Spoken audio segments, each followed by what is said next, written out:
Yeah, fuck the barbecue sauce and all that dumb ass shit. Yeah, no, so much shit. Fuck. We're not wearing beats. We're not wearing beats. You gonna take your chain, whole ass nigga. Oh God, I'm not wearing a chain because you got a chain. I get a sack. Right now, while the game was going on, somebody came in and stole every darn thing I had in my locker room, in the coach's office. Yeah, credit cards, wallet, watches. Thank God I had on my necklaces. How? So how do you think it feels after just teary-eyed because the guys have presented practice today, but I got some on my mind, Jackson. I have a black Ford F-350, and it was broken into last night. Jackson, come on, man. Somebody done broke in my truck.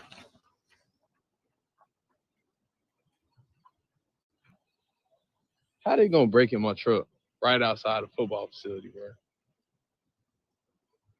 Come on, Jackson. They just done cut. Freshman Randall Smith appearing virtually before a judge for his initial court appearance 3 days after Smith was arrested for shooting and killing fellow JSU student Flynn Brown. When football players and coaches aren't being shot or shot and killed, they're being robbed.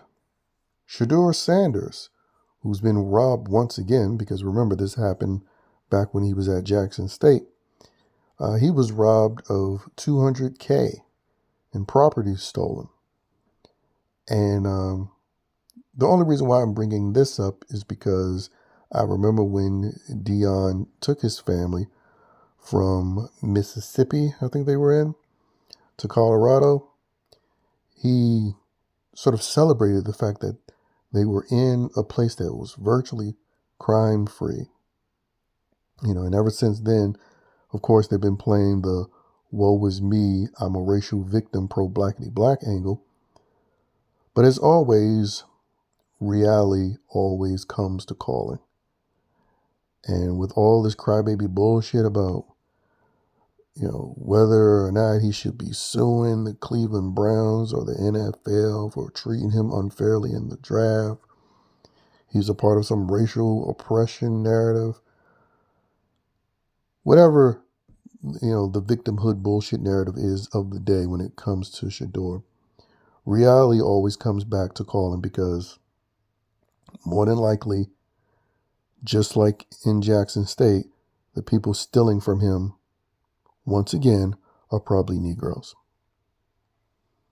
And it just brings you back to reality, if you temporarily avoid it.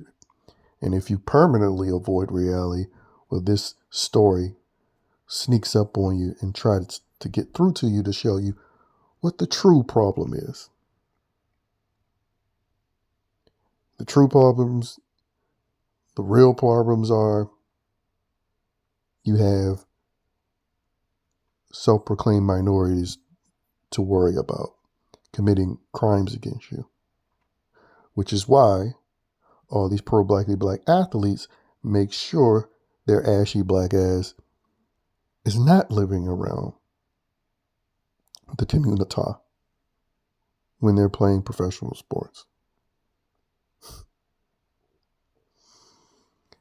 And again, I would sympathize with him having his things stolen, but quite frankly, when you want to play racial victimhood narratives, then you deserve to suffer the consequences of what comes with that. Because what comes with that is being lenient on criminals because they're so-called POCs. And so if anybody's going to suffer the consequences of that leniency, the people who advocate for it deserve to be the ones to suffer those consequences, not innocent people that know better, that's against this POC protection bullshit. It needs to be the POC criminal enablers to suffer the consequences of these actions that they support through their vote or through their voice of perpetuating this bullshit racial victimhood. But anyway, That's all I have to say about this.